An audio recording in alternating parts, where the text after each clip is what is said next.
Hi hello welcome to my channel.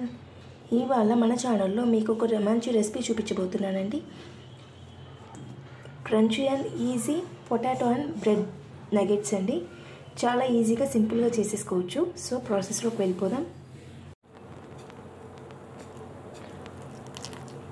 Little bit water add చేసుకుందాం. వీడియోలో చూపిస్తున్నట్లుగా mash చేసుకోవాలండి. Salt, పసుపు. పిల్లలు స్పైసీగా ఎక్కువ తినలేరు కాబట్టి నేను ఇక్కడ చిల్లీ పౌడర్ తగ్గించి వేస్తున్నాను. మీరు మీ ఇష్టానికి సరిపడా, మీ ఇంట్లో పిల్లలు ఎలా తింటారో దానికి సరిపడా వేసుకోండి.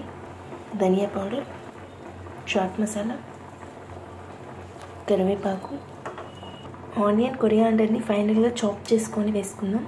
పచ్చిమిర్చి, ఆనియన్, కొత్తిమీర.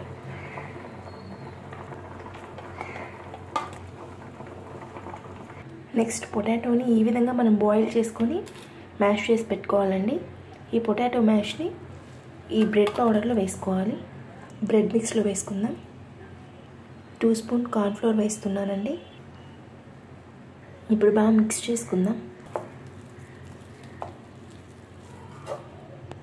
చూసారు కదా అండి, మన బ్రెడ్ మిక్స్ని ఈ విధంగా మిక్స్ చేసుకోవాలి.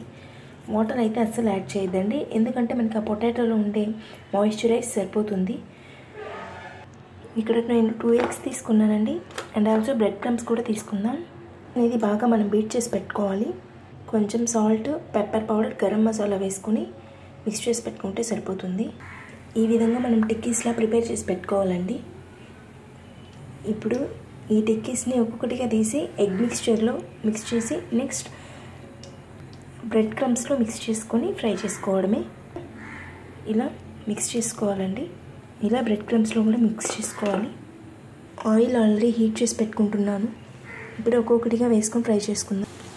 అంతే అండి, మనం ఇలాగా ఎగ్ మిక్స్చర్లో అండ్ బ్రెడ్ క్రమ్స్లో మిక్స్ చేసుకుంటూ ఆ టిక్కీస్ని ఫ్రై చేసుకోవడమే. లో టు మీడియం ఫ్లేమ్లోనే మనం ఫ్రై చేసుకోవాలండి. ఇలా మనం లో టు మీడియం ఫ్లేమ్లోనే ఫ్రై చేసుకుంటూ ఉండాలండి. ఎక్కువ మనం హైలో పెట్టేసామంటే అది మాడిపోతుంది. సో దగ్గరనే ఉండి స్లోగా కుక్ చేసుకుంటూ ఉండాలి, ఫ్రై చేసుకుంటూ. ఇక్కడ నేను అల్లం పేస్ట్ కూడా యాడ్ చేశానండి, జింజర్ గార్లిక్ పేస్ట్. సో ఆ క్లిప్ కొద్దిగా మిస్ అయింది. సో మీరు అది కూడా యాడ్ చేసుకోవాలి. సేమ్ ప్రాసెస్ అండి, మళ్ళీ అలాగే రిపీట్ చేయాలి. అంతే అండి, ఇలా 1 by 1 మనం ఫ్రై చేసుకోవాలి. చూసారు కదా అండి, ఈజీగా సింపుల్గా చేసేసుకోవచ్చు. స్కూల్ నుంచి వచ్చాక పిల్లలు రోజు ఒకటే స్నాక్స్ నా మమ్మీ అని అడగకుండా ప్రతిరోజు ఒక్కో రకంతో మనం స్నాక్స్ చేసి పెడుతుంటే వాళ్ళు హ్యాపీగా తిని ఎంజాయ్ చేస్తుంటారండి. సో నెక్స్ట్ టైం ఈ నగెట్స్ని మీరు మీ పిల్లలకి టేస్ట్ చేయించండి. వాళ్ళే డైలీ అడుగుతారు మిమ్మల్ని, ఎంత టేస్ట్గా ఉంటుందండి. వీడియో కనుక నచ్చినట్లయితే మీ ఫ్రెండ్స్ అండ్ ఫ్యామిలీ మెంబర్స్కి షేర్ చేయండి. అండ్ ఆల్సో మీ వాల్యుబుల్ ఫీడ్బ్యాక్ని నాకు కామెంట్ చేయండి. Thank you for watching. Bye bye.